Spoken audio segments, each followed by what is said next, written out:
As a child growing up in dysfunction, you use daydreaming and your imagination in order to cope. So the fact that you escaped reality, or maybe a better way to look at it is create your own, is what kept you alive in that situation. Yet, as you became an adult, it essentially backfired on you because so much of what addiction became about was escaping the reality that was in front of me. I dreamt that you were twisted through seven I have suns a of gold. really interesting interview today. It's quite fascinating. It's with one of our repeat guests, friend of the show, Dr. Jamie Marich, and she's here to talk about her new book, Dissociation Made Simple.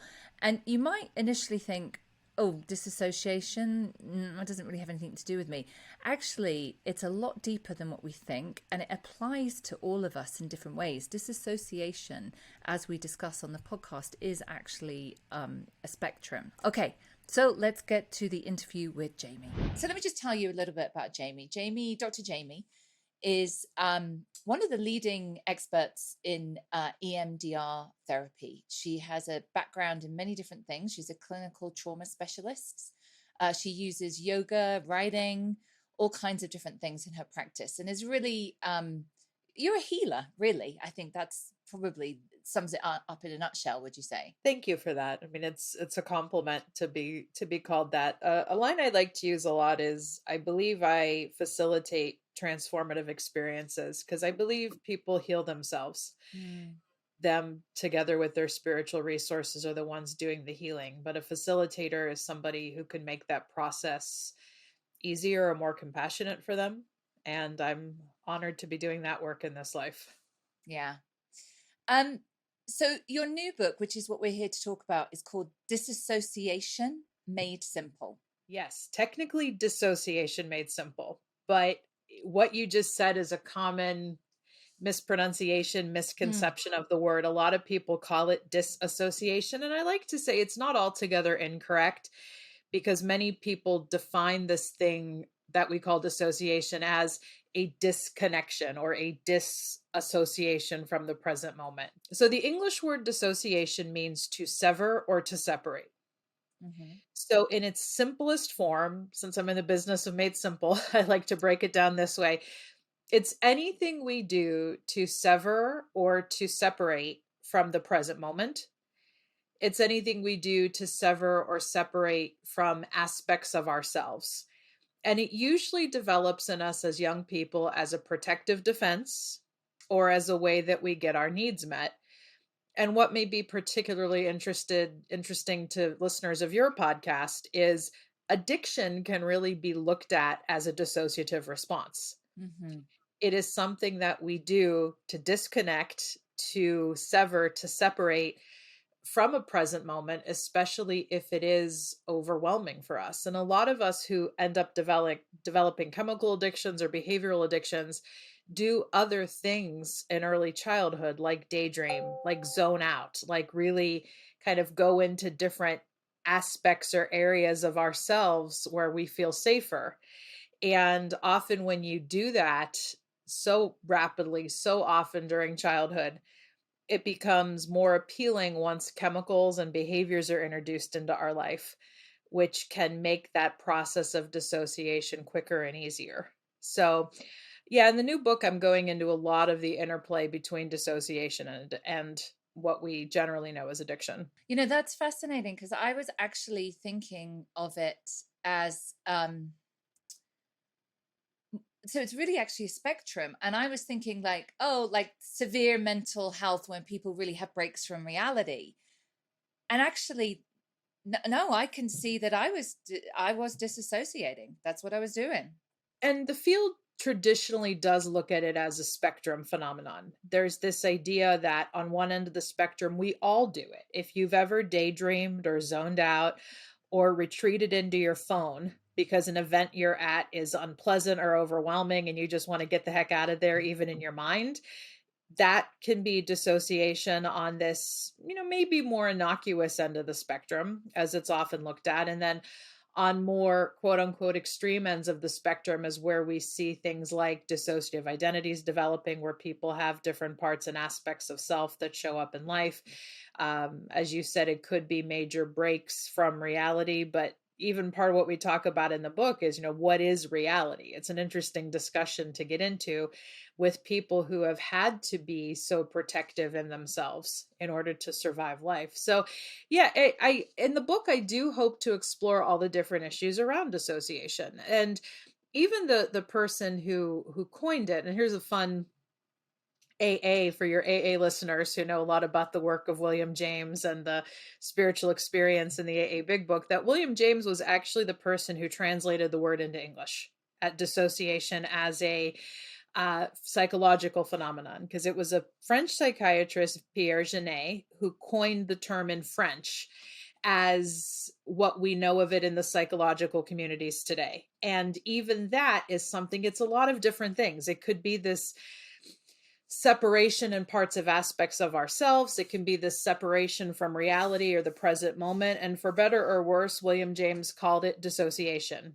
in English. And it had existed in the literature prior to that, but that's where we get this word. And so if you're confused by what dissociation means, it's good, because it is a lot of different things. And even something I discuss in the book is how societies can leverage dissociation to keep us separated from each other.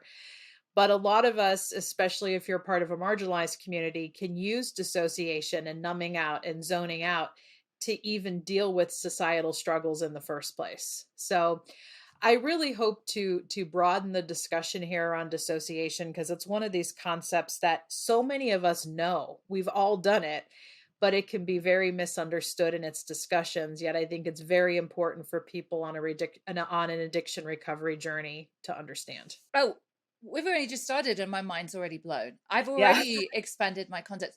Can we go back to the thing about reality? Because Sure. immediately I'm like, well, reality is reality, but it's actually perception, right?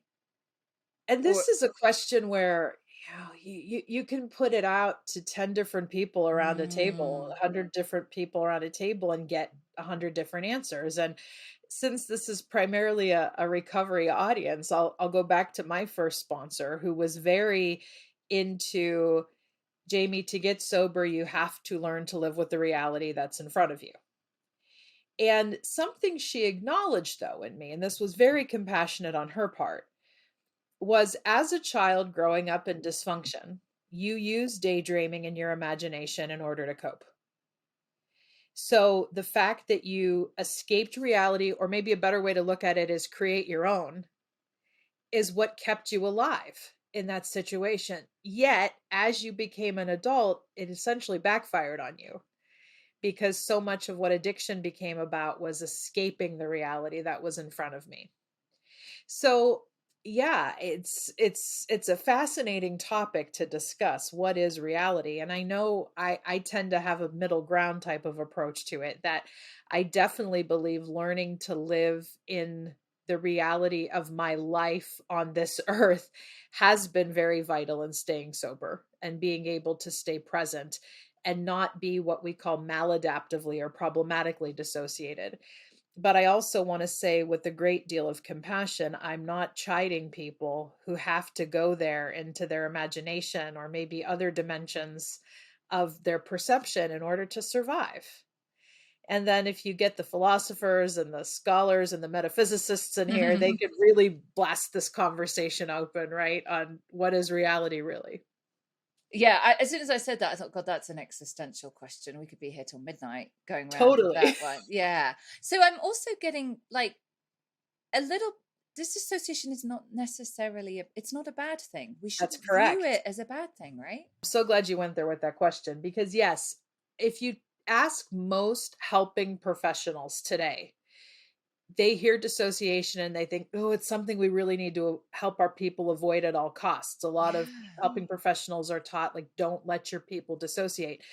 But something I introduce in the book is this idea of adaptive and maladaptive dissociation. And those words, adaptive and maladaptive, directly come from EMDR therapy, because the founder of EMDR, Dr. Shapiro, went with the words adaptive and maladaptive instead of healthy and unhealthy, or good and bad. And those are terms we often use as people in recovery. Oh, this is healthy behavior, this is unhealthy. And Shapiro even felt that those were too much of a value judgment, that what is adaptive to one person might be maladaptive to someone else. and vice versa. And like the example of me and daydreaming and escaping into my own worlds as a kid, it was very adaptive for me as a kid, which is what my sponsor recognized. It's why I'm still here. But as an adult, if I were to do it with that level of frequency, I would not be able to function in this world. Yet, the other part of it is I've not totally cut off that side of myself either.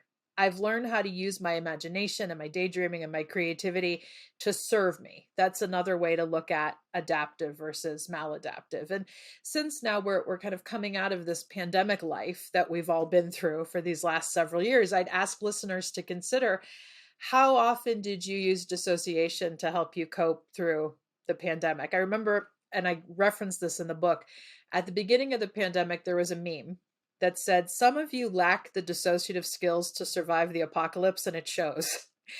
I laughed so hard when I heard that, because even one of my friends said at the time, Jamie, you were made for this. Because I, I don't know if I took that as a compliment or not, but fundamentally I did. So all that to say, yeah, dissociation is not necessarily quote unquote bad or unhealthy. It can certainly be leveraged very healthfully. And a lot of us, it's why we're still here. It's why we've survived and thrived. But the key becomes, how do we look at the ways it's keeping us cut off from the life we want to live? So it's about balance. I think that's a fair assessment. And a couple other examples of the dissociate, the kind of continuum phenomenon or the balance phenomenon of this is, I used the example a bit ago of looking down at your phone. A lot of people, especially folks who I interviewed for the book, said as people navigating life as a complex trauma survivor, being able to look at the phone is a lifeline, especially if they're in a situation where they're feeling overwhelmed or they're trying to drown out toxicity around them. Yet we all know that we can become so tethered in our phone, so lost in our phone, that it can become a problem that some of us might even label addiction. It might keep us from being able to attend to our children or people around us. So I think all of us are really caused to look at this notion of, how is it serving me? Is it causing more problems? Could it have the potential to cause more problems? Or is it really a lifeline? So it's a lot of exercises in the book that help people to engage in these forms of evaluation. So how do you judge when it's become problematic? Yeah, and a lot of that depends on who you ask, because clinicians evaluating that question would look at, is it getting in the way of your daily functioning? Right. Your activities of daily living. And in Western society, that would very much be viewed at, can you go to work? Can you support yourself and your family? Can you take care of your children or dependents and your pets? Are you able to quote unquote function? But even that word can be very loaded. What does that even mean? And has living through a pandemic changed our views of that? Has the progression of capitalism changed our views of that?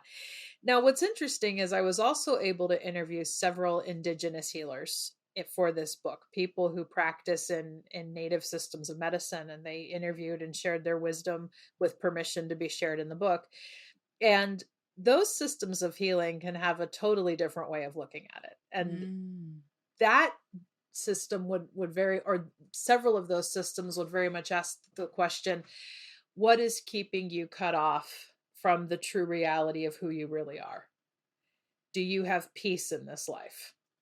Now, that is quote unquote functioning in systems that are not necessarily Western psychology. So I fundamentally believe it's up to us to define what we want our life to look like for ourselves. And of course, that's going to rub up against the other people you have to interact with at some point or another. But the book, I hope, helps people to evaluate these kind of questions from both a Western psychology perspective and this larger global consciousness. And so much of what indigenous systems of healing really acknowledge is that we naturally have parts and aspects of ourselves, but which parts and aspects of ourselves may need most healed for us to live at peace with ourselves and each other. That is quite radical, and I love it. and I love you for bringing Oh, that here, because I that's so love it.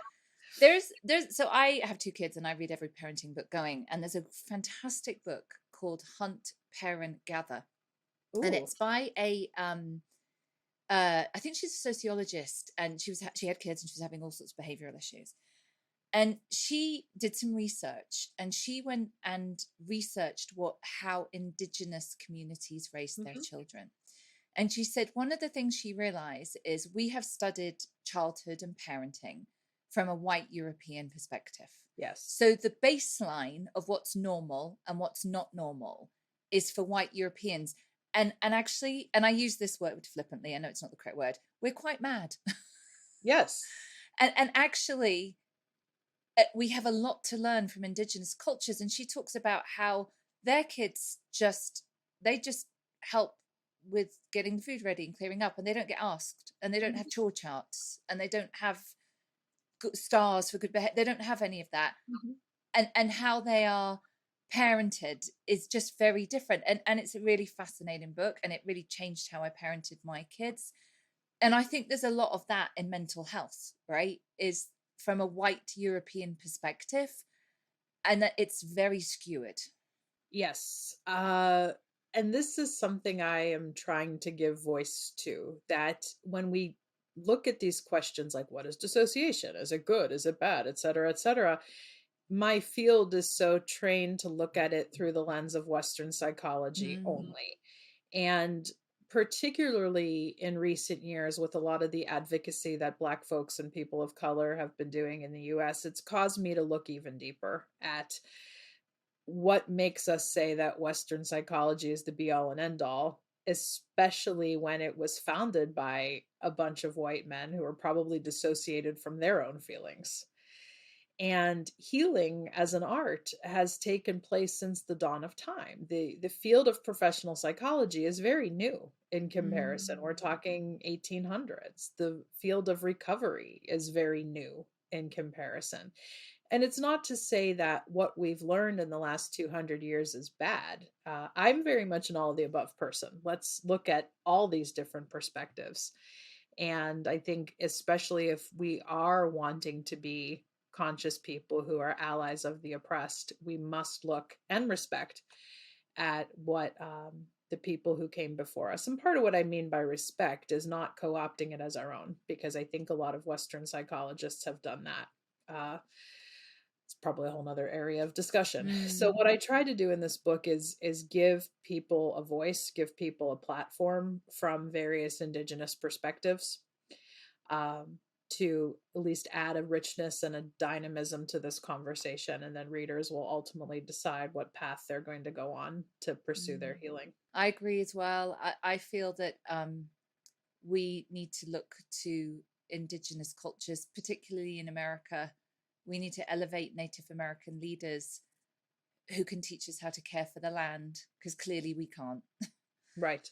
Have you read it's a book by Sebastian Younger, I think it's called Tribe, and he wrote it about PTSD and how different cultures deal with that, and how Native Americans have a whole process to support warriors when they come back, and they just don't have PTSD, they just don't have those things, whereas we do. And we actually go into a little of that in the book. I had the privilege, as part of my preparations for this book, of being invited to take place in a sweat lodge that was led by an elder in the Blackfeet Nation. Inipi is the technical term, or the authentic term that is used in most indigenous communities. Westerners would know it as sweat lodge. One of my students who has studied with me through EMDR therapy, he's a veteran who works with other veterans now, is an adamant believer in, yes, he does EMDR, he does his Western psychology, but he also works with a group that takes veterans through sweat lodges as authentically guided by members of Mm. the Blackfeet Nation in Montana. So I was graciously received by one of those communities to take part in a sweat and to talk to one of the elders and my student about how it is used for creating a structure of transition for veterans, and how it has traditionally been used in indigenous cultures, and why we need more of that now. with Mm. our folks who are not just transitioning from combat, but really from any type of traumatic life experience. Can you talk about treatment? I mean, I can see that it's a spectrum, and I see that this is not black and white, and Mhm. that disassociation is not necessarily a bad thing. It actually can be healthy and healing. Mhm. But when it does become problematic, which is when people can't function, what treatments are available? How do you work with that? So I'll tell you what the contributors in the book have to say, because part of the joy of doing Dissociation Made Simple is I talked to 61 individuals. Wow. This is not just Jamie's story. This is not just Yeah. my professional feelings on it. I had the privilege of having 61 folks come forward. Many have diagnoses of dissociative identity disorder or another dissociative disorder. Many others are simply folks with a complex PTSD diagnosis, folks who are in various aspects of recovery. And I asked them questions, and one of them was, what about treatment? And like with a lot of the good comprehensive writing on trauma, there's no one treatment that's really emerged as the thing that is the magic bullet, if you will, or the magic button for healing trauma. But essentially, the consensus is some experience that is guided by somebody who can create an environment of safety and trust. So for many people, that's a therapist. For other folks, it's a shaman. For other folks, it's a recovery coach like yourself. And recovery coaching and spiritual direction also got highlighted by some of our contributors as being something that worked in conjunction with therapy or something that really worked for them when therapy failed. So I encourage readers, based on the experiences of our contributors, to keep an open mind about what can work for healing and treatment. Many of our contributors positively endorsed EMDR therapy. We had several who did just not have a great experience with it. We had several folks who really strongly endorsed the 12 steps, others who had a not so great experience with it. And we had one contributor particularly who had both.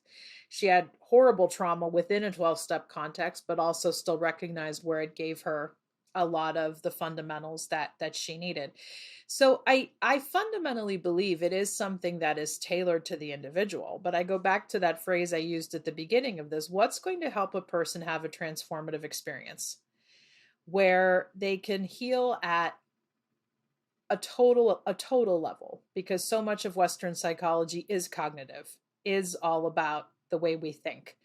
And Mm. it's not to say that's not important, because I do think it is important. Yet working with our emotions, our body sensations, our spiritual connections become important too. And my brother used to joke with me in the early days of my recovery. He would say, it takes a village to spiritually help my sister. And yeah, I needed my sponsor and my therapist. And in later years, I found shamanic practitioners and other holistic healers who were able to help me in a total way. So yeah, that's just some of my thoughts on it. Was there anything that surprised you when you were doing this research? Oh yeah. Uh, Phew. I said at the time that I did the interviews, this book really changed me as a therapist and as a person. Hmm. And I think the biggest surprise for me was people's attestation that it's not so much what the therapist does technically. And especially in the EMDR community, we can get so hung up on that, like good technique and really helping a person to be able to process trauma at the level of the brain. Yet this is knowledge that's so ancient and so primal. It shouldn't be surprising in modern era, but it is, that it's still the relational connection with people, whether it is a therapist or others who were around that helped our folks realize that who I am, who we are, in the case of people that really have dissociative systems, are valid. There was so much recognition about the importance of being validated and believed. And many of our contributors, and this was not news to me, but I certainly heard it over and over from contributors, having had horrible experiences with therapists or others who just didn't really fully believe either the level of the abuse or this idea that, yes, I'm a dissociative person with dissociative parts and it actually works for me on some level. Because so many of our contributors have run up against other mental health professionals who are like, dissociation's not a real thing in the case of like dissociative identity disorder, or you have to not do that. So there's just so much power in validation. And I think that's something I really have always believed, but hearing it from other voices as I did these interviews certainly helped.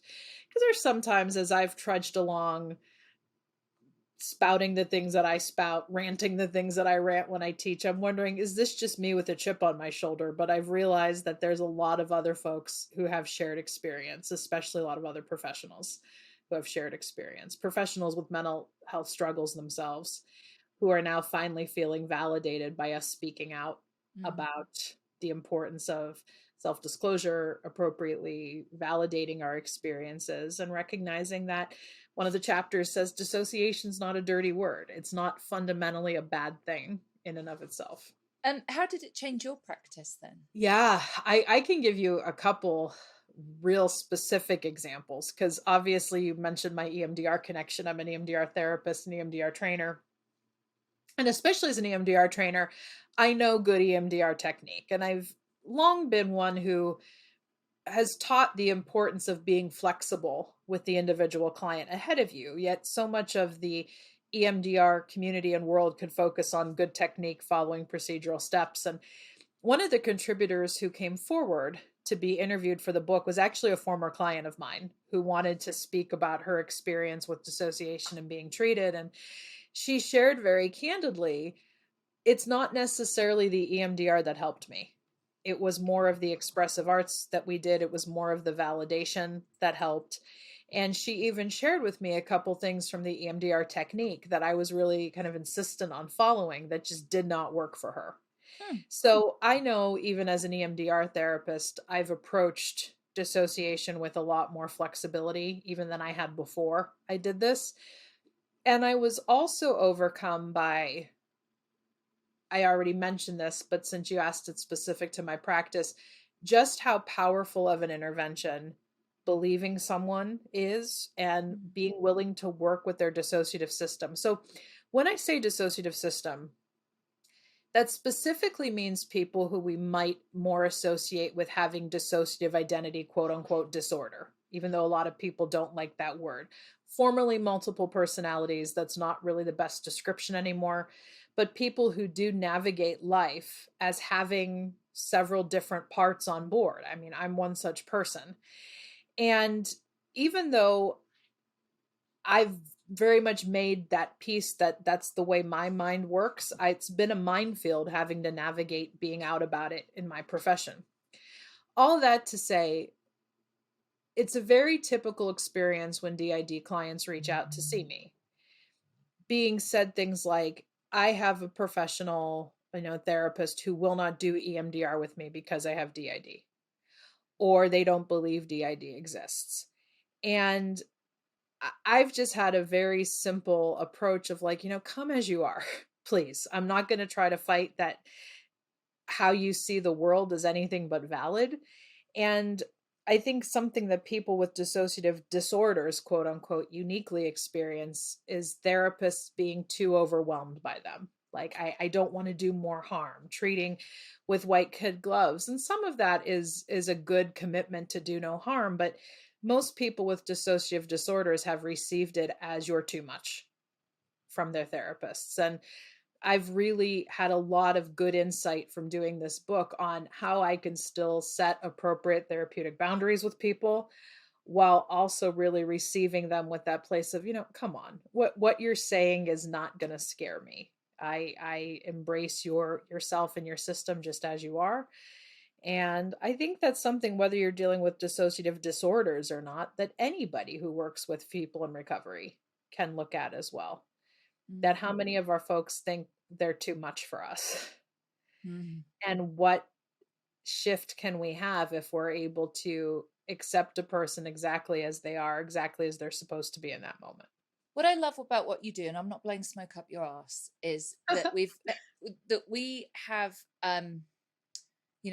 we know normal doesn't exist, but there's still a lot of pressure to fit into this normal box because that just makes it easier for everybody else, and then you're a really good tax-paying unit. I like that you kind of, it's like you erase those edges is what you do, Jamie. You like blur that and go, wow. And it's like, actually, well, we know there's no such thing as normal, but Right. it's about acceptance. I think actually it's about, you don't buy into this small box that our culture and society is asking you to fit in. Actually, there's no box, and we can there's a lot of places that we can settle and be our authentic selves. Does that make sense? Total sense. And that's an experience that many contributors to the book would echo. Several Mm. folks said some variation of the line, yeah, you have to throw the textbook out the window when you're working with me. And I love that. And all that to say, I don't think learning counseling fundamentals, recovery fundamentals, even fundamentals of teaching in whatever tradition you're practicing is necessarily a bad thing. But if you're kind of leaning into that dogma and fundamentals at the expense of, hey, there's a real person in front of me who will teach me how to work with them if only I listen. Hmm. William Wayne Snellgrove, who is another contributor to the book, he's a member of Fishing Lake First Nation in Saskatchewan. I was introduced to him through a friend, and he had a lot of interesting perspectives to offer to this topic, also a person in addiction recovery. And he said, listening is the first ceremony. Listening is the first ceremony. Does that give you chills? Oh, I love that. Oh, we're going to quote that. I love Yeah. that. Listening is the first ceremony. Ugh. Yeah. So that's what I tried to do with this, even though I went in with a lot of my own ideas and I share a lot of my own ideas. Having the experience of talking to so many folks and listening to them has really been very life affirming for me, that, gee, what I've been teaching all these years is not Mm. too out there, but I think it's more of what people need, especially people who feel like they've been failed by traditional psychology or traditional Mm. recovery. I don't know about you, but I feel like I started quite out there, and now more people are joining me. Yeah. Jamie, it's a delight as always. Can you tell us where we can find the book, where we can find you, all this kind of stuff? Because this is a book not just for practitioners. This is a book for everybody who's related to this conversation. Yes. And I've just now had my mind blown. I'm going to spend the rest of the day thinking about this. Where can people find all that information? Sure. So the book is called Dissociation Made Simple. That's the main title. You can just search that. It's really available wherever books are sold. Mm-hmm. But if you're wanting a specific website to go to, www.redefinetherapy.org. That's a hashtag I've been using for a lot of years, Redefine Therapy, but we have a book website specifically set up for that. So even though I have other websites out there for my company, my personal name, I would just send folks to redefinetherapy.org as it relates to, I'm sorry, redefinetherapy.com as it relates to this conversation. And you can get information about the book. I'll put this podcast up there too, all the interviews I've done. Some free resources are available as well. And then also information on where you can get the book or the audiobook. Fantastic. And we'll have links to that in the show notes and when we put all of this stuff again. Thank you so much, Jamie. You've given me so much to think about. I love your work. I just love everything you do, and I can't wait to see what happens next. My great pleasure, Veronica. Thanks for having me. All right. Take care.